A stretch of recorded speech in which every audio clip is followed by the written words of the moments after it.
the question of, is friction good or is friction bad? In other words, the most popular saying amongst middle school, friction is a necessary evil. Because of course, friction does this, right? On the one hand, I couldn't do something as simple as this if there were no friction. I can't hold a pen. I couldn't have opened the pen. None of this at all. And even the pen wouldn't write, or the pencil wouldn't write if not for friction. Of course, I think the fountain pen would write. But if you take a pencil and you write, then what really happens is that friction carries away some of the graphite, and that's what you see as a mark on the paper. That's what you call writing, right?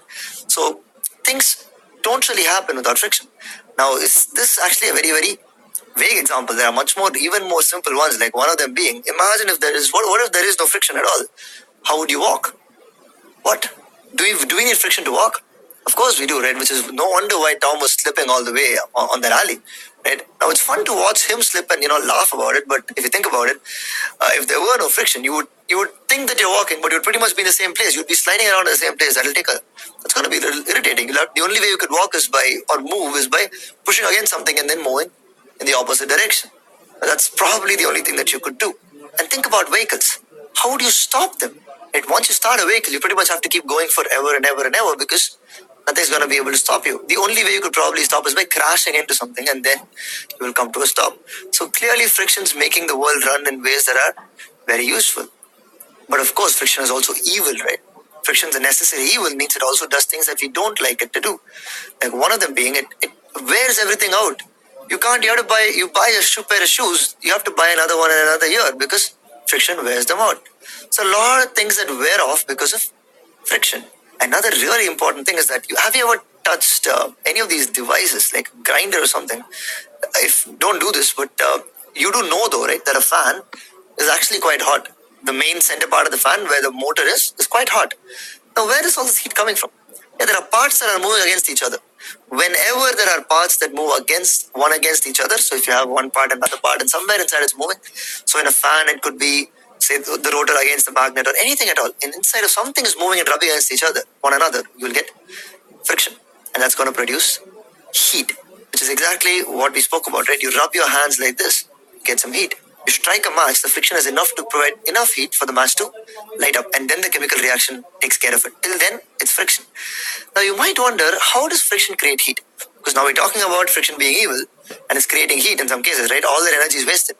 So in a fan, the fan's job is just to pump air, right? So all its energy should go there, ideally. It should rotate very, very fast. But after a while, it's working against friction. So some energy is lost.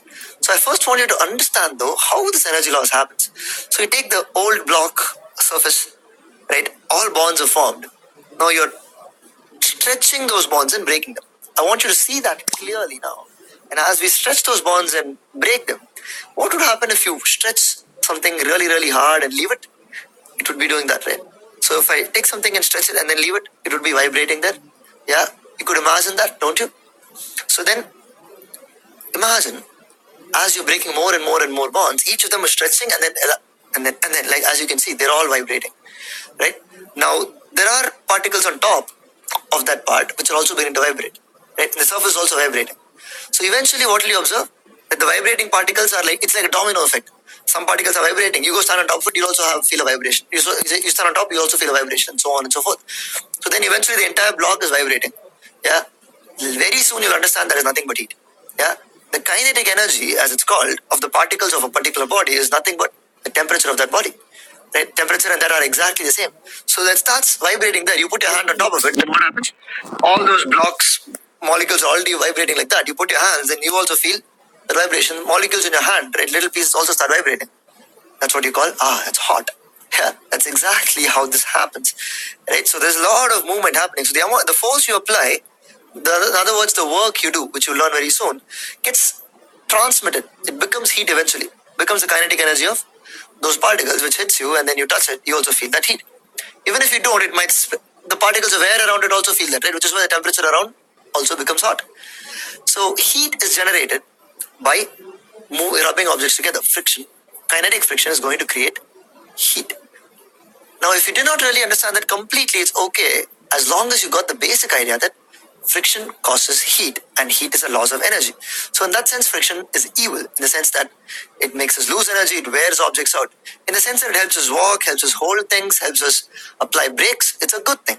Now, when I heard this even in school, I was finding it really funny, to be honest, because I found something very interesting, and that is that friction was behaving exactly the same way in both these cases. And what was friction doing? And what is friction doing? Opposing relative motion. It just opposes relative motion, right? Put two objects together, try to move them apart, friction will try and stop that. And that's it.